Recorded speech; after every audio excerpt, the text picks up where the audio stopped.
जिस ज्योतिर्लिंग के दर्शन के लिए आप लोग पधारे हैं, ये राम से 14 पीढ़ी पूर्व मानधाता राजा हुए हैं। शिव पुराण में उल्लेख है, जिन्होंने माँ से ने पिता से जन्म लिया था। उनकी तपस्या से ये शिवलिंग प्रकट में स्थापित लिंग नहीं है। जिस प्रकार आरती करते हम प्रण अक्षर के मध्य, ओम अक्षर के मध्य, यह तीनों एका, जय शिव ओंकारा। एक शिवलिंग में ब्रह्मा विष्णु महेश निराकार धरती से प्रकट हुए हैं। इसलिए अखंड दीप जो जल रहा प्राचीन समय से, एक ही दीपक में 3 बातियां लगातार जल रही है, ब्रह्मा विष्णु महेश की। इस पहाड़ी के ऊपर 7 किलोमीटर का परिक्रमा मार्ग है, वो भी ओम आकृति में है। जो पर्वत पे हम प्रभु के दर्शनों के लिए खड़े हैं, ये पर्वत स्वयं शिवलिंग की आकृति में है। चारों तरफ नर्मदा मैया जलेहरी बनकर बह रही है। पूरे 12 ज्योतिर्लिंग में शयन आरती होती है, लेकिन बाबा का विश्राम ओंकारेश्वर ज्योतिर्लिंग में है। तो उनके शयन के लिए झूला, पल्ला, चौपड़ पासे बिछाए जाते हैं।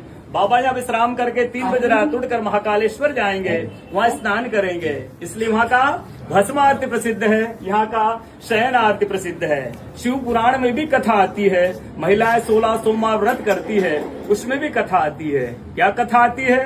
प्रतिदिन भोलेनाथ आते हैं, माँ के साथ विश्राम करके ब्रह्म मुहूर्त में उठकर चले जाते हैं। एक दिन जब भोले बाबा माँ के साथ पधारते तो माँ पुजारी से पूछती है, पुजारी हम विश्राम के लिए जा रहे हैं, चौपड़ पासे में किनकी जीत होगी? पुजारी बोलते कि आज भोले बाबा जीतेंगे।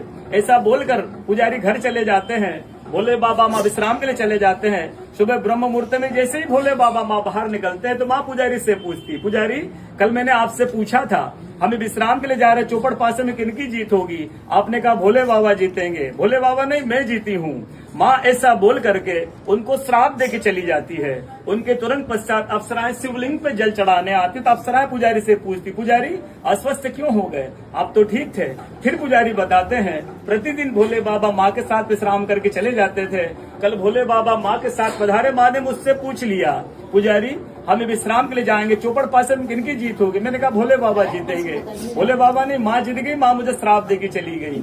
अप्सराएं बोलती चिंता न करो, हम अंदर जाकर शिवलिंग की पूजा करके आते, फिर इसका उपाय बताएंगे। अप्सराएं अंदर जाकर के शिवलिंग की पूजा करके बाहर आकर बोलती, पुजारी आप 16 सोमवार व्रत कीजिएगा, व्रत करते ही स्वस्थ हो जाएंगे, व्रत करते ही ठीक हो जाएंगे। ये वो कथा का दर्शन प्रतिदिन होता है।